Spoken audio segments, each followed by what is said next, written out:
No es lo mismo que ustedes metan a un paciente con una simple neumonía, un CUR 65 grado 1, a salas generales, a que ese paciente tenga un CUR 65 4 y lo estés metiendo a salas generales.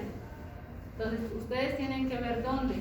En el hospital tenemos para internar salas generales, en unidad de cuidados intermedios y en la unidad de cuidados intensivos. De acuerdo a nuestro criterio médico, la gravedad del paciente, ahí vamos a dirigir a nuestro paciente, ¿ya? Ahora, obviamente la fiebre y la infección se va a hallar en más del 80% en pacientes febriles en la terapia intensiva. ¿Por qué? Porque ahí se aíslan muchos gérmenes de los más peligrosos que ustedes puedan hacer, ¿no? Como una pseudomonas aeruginosa, como un Acinetobacter, porque sabemos que ahí nos vamos a contagiar sobre todo con el uso del ventilador, ¿no? Y pueden existir muchas causas infecciosas y no infecciosas, ¿no? Entonces, la fiebre va a ser una consecuencia de que va a haber un daño a nivel del hipotálamo o que estos pacientes se hayan broncoaspirado, o sea, que hayan tenido una aspiración pulmonar secundaria. Este paciente neurológicamente se ha obnubilado, se ha quedado dormido y pues al estar haciendo tragar su saliva pues se ha pasado a la vía respiratoria, ¿no? Entonces eso también es otra causa de fiebre. Ahora, obviamente hay causas iatrogénicas de fiebre. ¿Qué significa iatrogénico? Que no se conoce el origen, no sé, que es algo desconocido. Y la fiebre y los escalofríos van a ver solamente en un cuarto de los pacientes cuando reciben transfusión de plaquetas y en menor frecuencia los hemoderivados, ¿no? Como los factores de coagulación, lo que es el plasma fresco congelado o algunos de concentrados de glóbulos rojos, ¿no? Ahora, ¿cómo vamos a enfocarnos en un paciente con fiebre y exantemas? ¿Alguien sabe qué son los exantemas?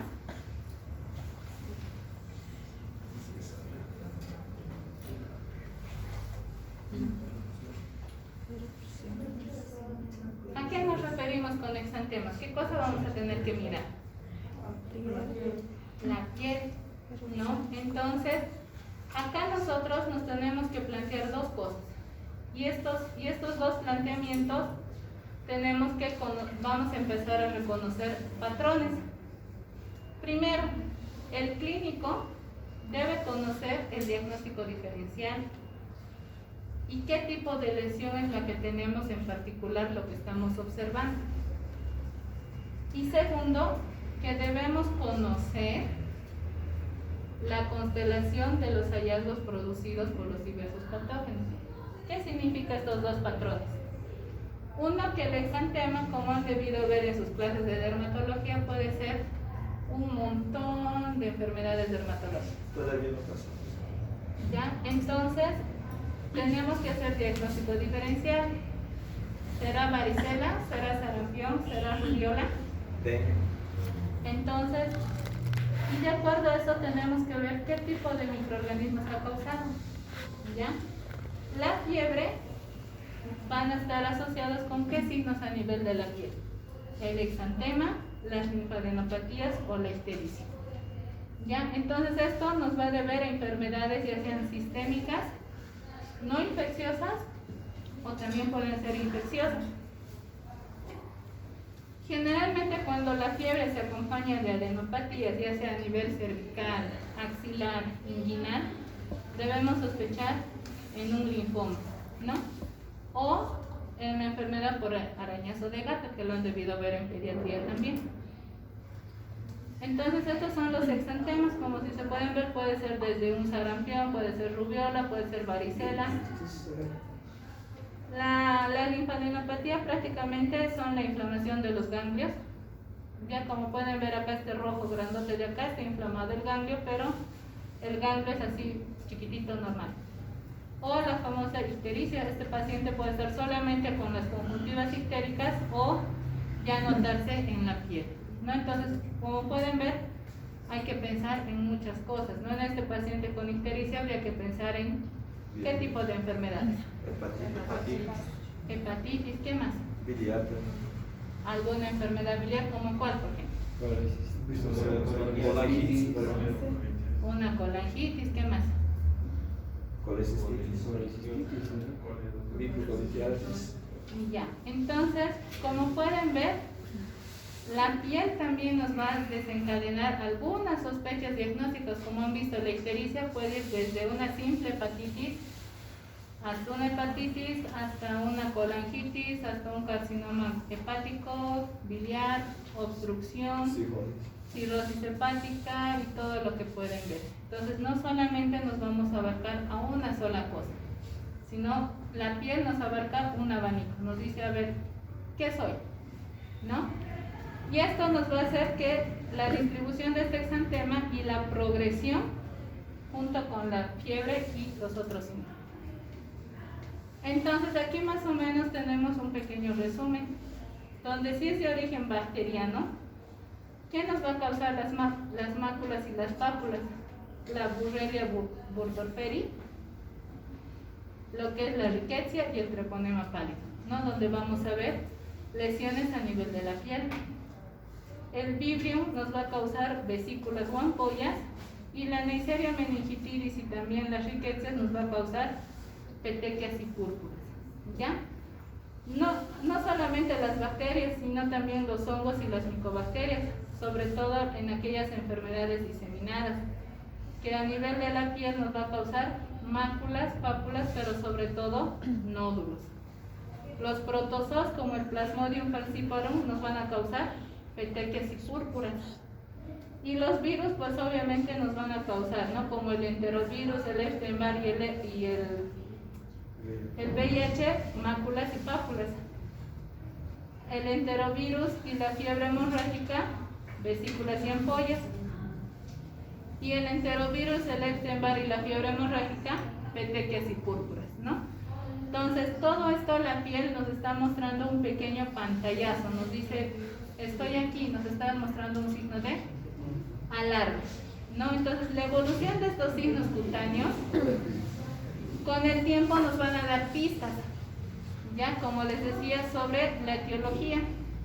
Por ejemplo, si van a haber lesiones eritematosas, maculares, que se van a blanquear cuando vamos a presionar, nos pueden hacer pensar en una meningococcemia o en la fiebre maculosa de las montañas rocosas o en el famoso dengue que tanto lo mencionan, ¿verdad? Entonces también cuando hay en las palmas y en las plantas de los pies erupciones, tenemos que pensar también en diagnósticos diferenciales como las famosas gonorreas y demás cosas, ¿no? Y aquí tenemos las más frecuentes a nivel de las palmas y las plantas de los pies. ¿Qué enfermedades nos van a producir? La primera que debemos sospechar es en una endocarditis bacteriana, ¿no? Segundo, la enfermedad de mano, pie, boca en los niños, el eritema multiforme, la fiebre maculosa de las montañas rocosas, infecciones por Neisseria, infecciones por el Streptobacillus moniliformis, la varicela zoster y la sífilis secundaria y un síndrome de shock tóxico, ¿no? Entonces las infecciones de transmisión sexual también nos van a orientar con la piel. A nivel del aparato locomotor, ¿qué es lo que vamos a tener?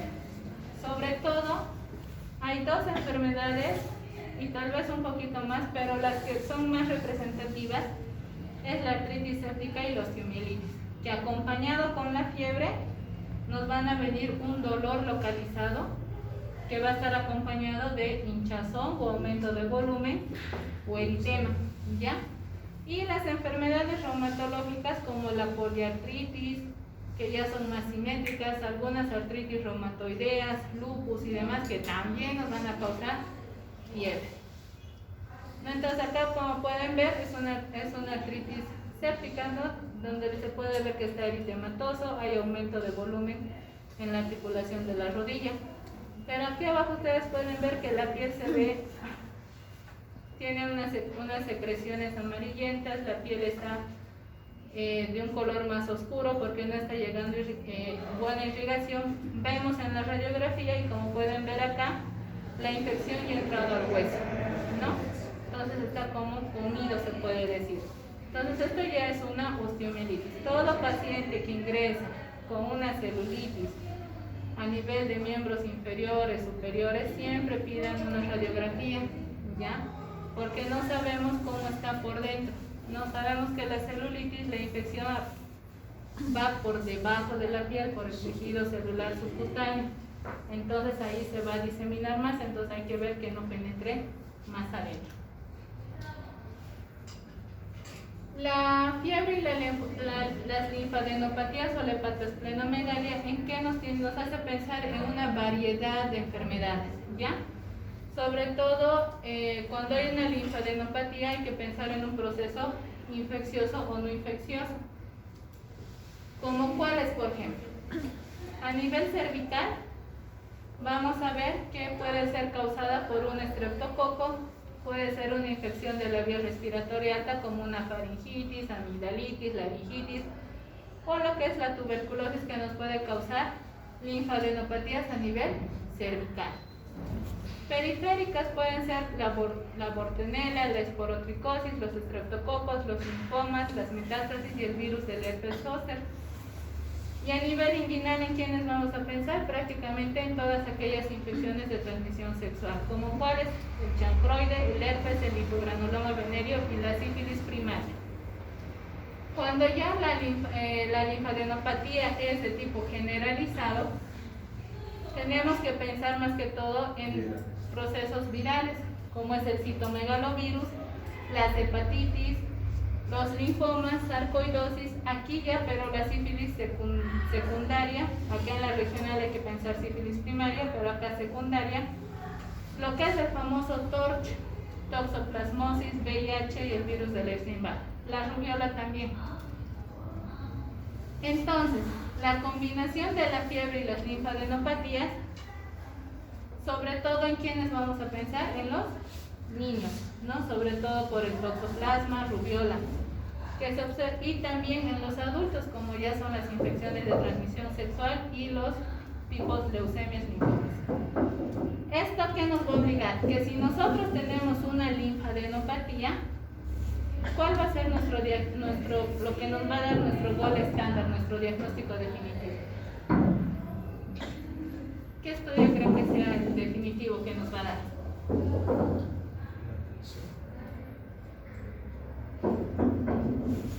El estudio, el histopatológico. Una biopsia. Entonces, ¿qué es lo que vamos a hacer?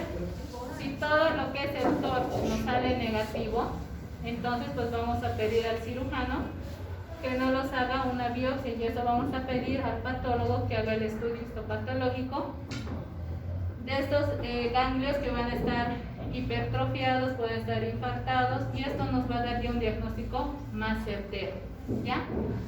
Cuando hay hepatosplenomegalia y fiebre, es importante relacionar la causa. Si es una infección o es un proceso maligno, desde sobre todo a nivel del origen de la médula ósea, o es a nivel del retículo endotelial. No podemos hacer paso también, ¿no? Directamente biopsia. Si estamos hablando de lo que es tiroides, sí, pero si digamos tienes un ganglio gigante de unos 5 o 10 centímetros, entonces no vas a hacer una PAP, sino directamente ya es para biopsia. ¿Ya? Entonces, como la ictericia, generalmente lo vamos a ver acompañado de la fiebre cuando va a haber todo a nivel hepático, ¿no? Un absceso hepático, lo que han mencionado, la colangitis, pero también la fiebre amarilla, las hepatitis, la leptospirosis, el paludismo y la sepsis bacteriana. ¿Ya?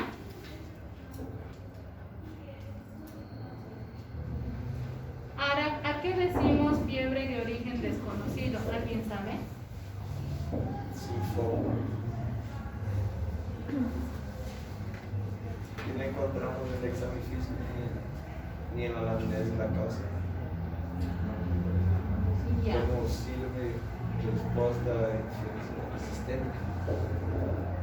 Ya, generalmente la fiebre de origen desconocido es aquella, como su nombre lo indica, va a haber fiebre, pero que el foco infeccioso no está fácilmente controlado o identificado, ¿ya?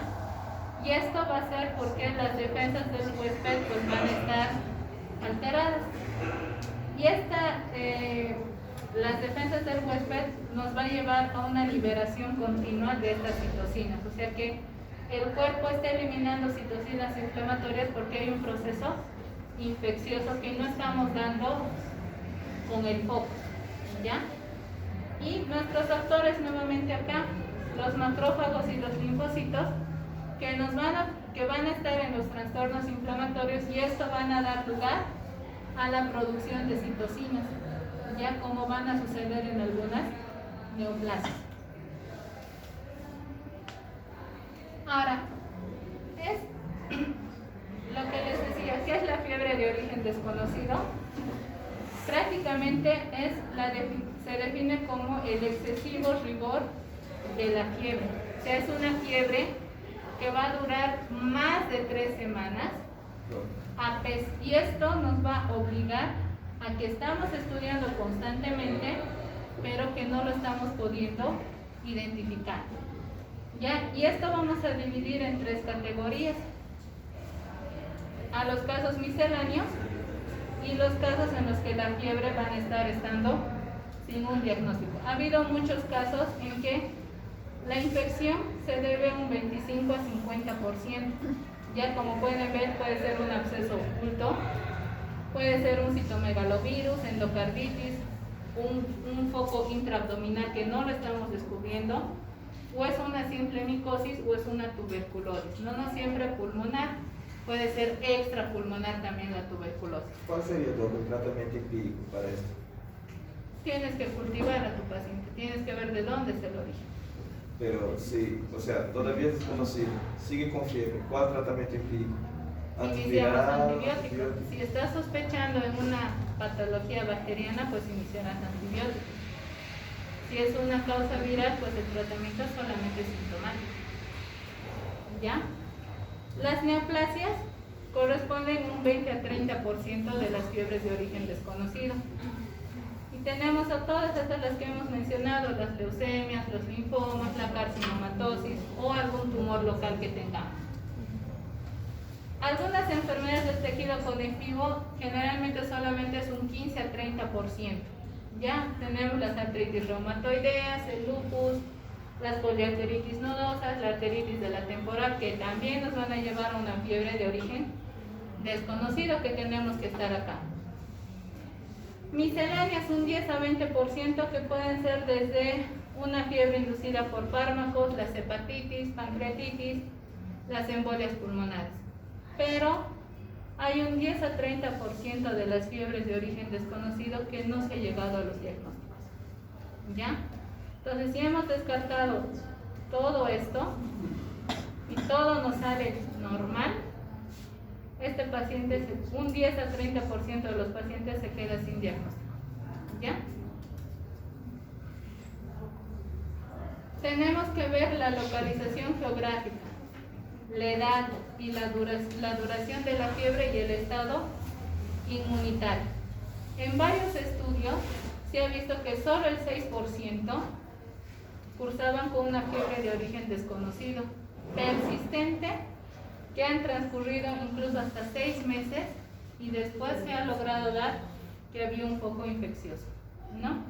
La mayoría de estos casos generalmente se resuelven de forma espontánea, y la mortalidad solamente es de un 3%, pero a los 5 años. ¿Ya? ¿Qué otras causas de fiebre de origen desconocido podemos tener? Los abscesos trípticos, sobre todo en aquellos de origen intraabdominal, o en aquellos pacientes que son portadores de una válvula, como en una endocarditis. Y estas causas van a desencadenar la respuesta inflamatoria. Ahora, no solamente la parte bacteriana nos va a llevar a la fiebre, sino también la parte viral. Es un grupo bastante pequeño y reducido que nos va a causar una fiebre de origen desconocido, Y para esto, ¿cuáles son las más frecuentes? El virus del Epstein-Barr, las linfomas, leucemias y otros. En otros tumores malignos, ¿a quiénes vamos a tener? Los tumores sólidos con metástasis hepáticas y nuevamente lo que son los linfomas y las leucemias. ¿En qué medicamentos, en qué fármacos vamos a pensar que nos van a desencadenar la fiebre? Se ha visto que solamente el 5% de los casos va a haber una hipersensibilidad medicamentosa. Entonces, para esto nosotros tenemos que saber qué fármacos dentro de sus efectos adversos nos van a causar la fiebre. ¿Y cuáles son estos? Los más frecuentes dentro de los antimicrobianos tenemos a lo que es la amphotericina B, los beta-lactámicos y las sulfamidas. Los menos frecuentes, la clindamicina, las fluoroquinolonas y la rifampicina. De los fármacos cardiovasculares, los más frecuentes es la procainamida y la quinidina. Los menos frecuentes el litiazem y la hidralazina. A nivel del sistema nervioso central, la carbamazepina, fenicoína, los más frecuentes, y el haloperidol dentro de los menos frecuentes, ¿no? Y otros como misceláneos tenemos los más frecuentes, la prednisona, el interferón y la interleucina 2, y menos frecuentes el alopurinol, la cimetilina y el tacrolimus. Todos estos nos van a llevar a que estos fármacos van a producir una reacción de hipersensibilidad, donde va a haber una alteración en la homeostasis termorreguladora, ¿ya? Y esto va a estar regulado directamente por la administración de los fármacos, o por una reacción idiosincrática, o es una parte que va a desencadenar su acción farmacológica. Y estas reacciones van a ser reacciones febriles idiosincráticas, que los vamos a estudiar a fondo, pero que no vamos a dar con el diagnóstico. Y cuando empezamos a indagar un poquito más acerca de la administración o lo que el paciente consume, nos vamos a dar cuenta que a veces solamente es que esta fiebre va a ser inducida por los fármacos, pero también nos puede causar una hipertermia maligna, puede ir desde un síndrome neuroléptico o un síndrome serotoninérgico, ¿ya? Entonces, como se dan cuenta, aquí la duración de la exposición del fármaco va a ser antes del comienzo de la fiebre. O sea que este paciente ya estaba consumiendo tacrolimus y no hemos interrogado bien. Y esto generalmente, la fiebre va a ceder una vez que hemos retirado el fármaco, va a ceder en 3 a 4 días. Nos vamos a quedar acá porque ya es hora.